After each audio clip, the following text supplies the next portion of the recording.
Hello and welcome to the Discover History YouTube channel. Now you're probably thinking, oh no, I've clicked on the wrong channel. However, don't go anywhere.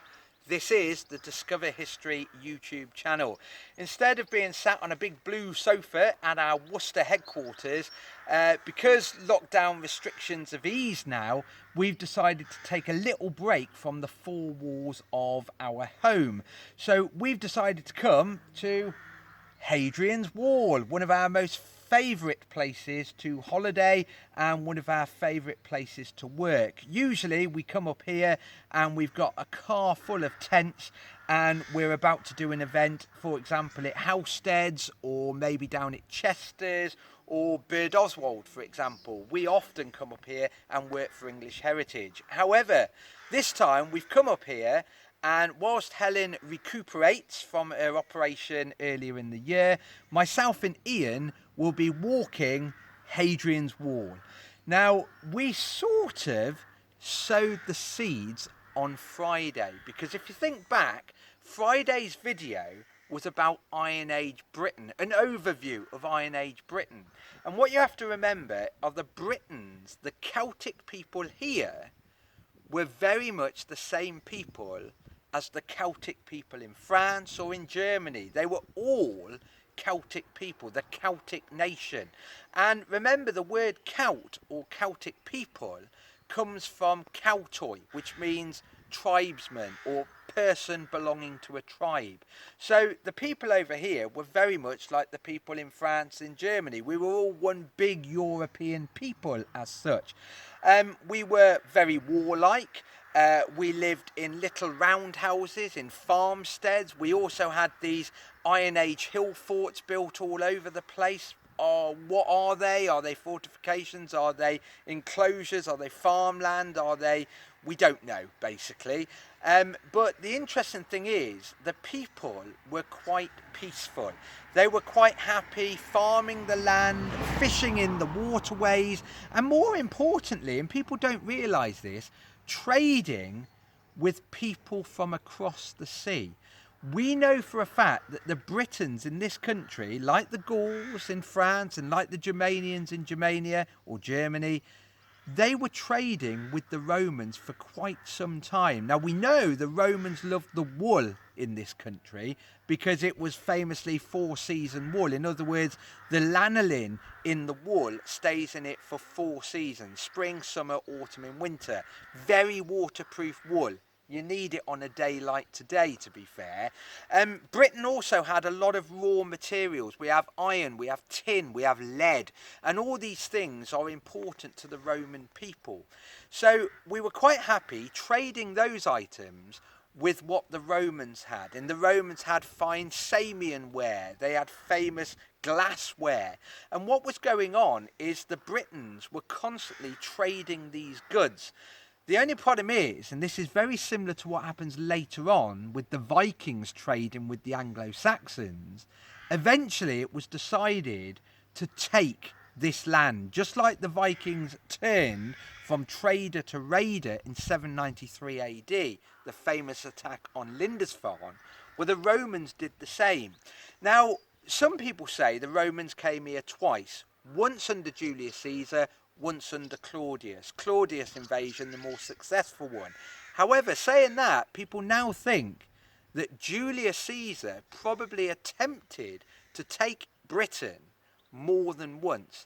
He may have led maybe 2 or 3 expeditions onto the island that we live on, Britain. So, there we have Julius Caesar. We're going to look at the 55 BC invasion first. And in 55 BC, Julius Caesar brought with him around about 10,000 men. In other words, he stood on the French coastline, he looked across the sea, and that little island shrouded in mist and fog, he said, that will now be part of the Roman Empire. And he famously sent an expedition. 10,000 men sailed across from Gaul, France, landed on the south coast of Britain, and the Romans were absolutely terrified. Why were they terrified? Well, the Britons, the warrior Celts, were horrifying. Some of them naked, Some of them wearing clothes but no armour, remember? We mentioned this in the video on Friday. Many of them swinging very long swords around, screaming, howling, shouting, racing up and down in war chariots. And the Romans were terrified, we know this. But Julius Caesar ordered his men off the ship to land and take Britannia. 10,000 men, probably not enough. But when you stand in France and look at Britain, it would have only looked like a small island, probably not very well populated because it was always covered in fog, mist and pouring down a rain. Famously, however, no one got off the ship at first, and this is an illustration from the Victorian era showing the standard bearer who famously leapt off the ship, died almost instantly, and the other centurions on the ship then said, if you want the honour to Rome to fall into the lands of the barbarians, then stay where you are. Go and get that standard. And that famously spurred the Romans on, and the Romans leapt off the ship and they fought for a foothold. The problem is that foothold wasn't very good. The Romans did move a little bit inland. However, those Britons managed to do a lot of damage on those Roman soldiers. Also, the weather. Now in 1588, when the Spanish Armada was attempted on Britain, the weather really turned the tide. In other words, the weather wrecked all the ships. Well, the same happens here. Julius Caesar requires supplies to constantly land in Britannia. The only problem is the weather was that bad, most of the ships were wrecked in the English Channel. So the Romans cut off very little supplies in a very hostile area, ended up giving up. So famously, Julius Caesar, this great general, was not that good. In his attack on Britannia, maybe he didn't have enough men, maybe it was just the weather. They failed and it was a disaster. And you would probably say that's the end of the Romans in Britain, but we know it's not. That was Julius Caesar in his 55 BC invasion. He may have even had some other expeditions in 50 BC, for example. However, eventually there is another attempt, and that attempt is made by this man. This is Claudius. In 43 AD, famously, Claudius brings with him 24,000 men. He is better prepared, he knows what supplies he needs, he knows what the Britons are like, and he lands on the south coast. He's very aware of the weather, and he's very aware of how the Britons fight. They fight in the same way as the Gauls in France and the Germanian tribes, or the Germanic tribes in Germania, Germany. So the Romans land in 43 AD and they do much better. They're better equipped to start with, and they finally get a very good foothold. The supplies come across as well, and they fight their way through the country. Now famously on Friday we did the video on Iron Age Britain.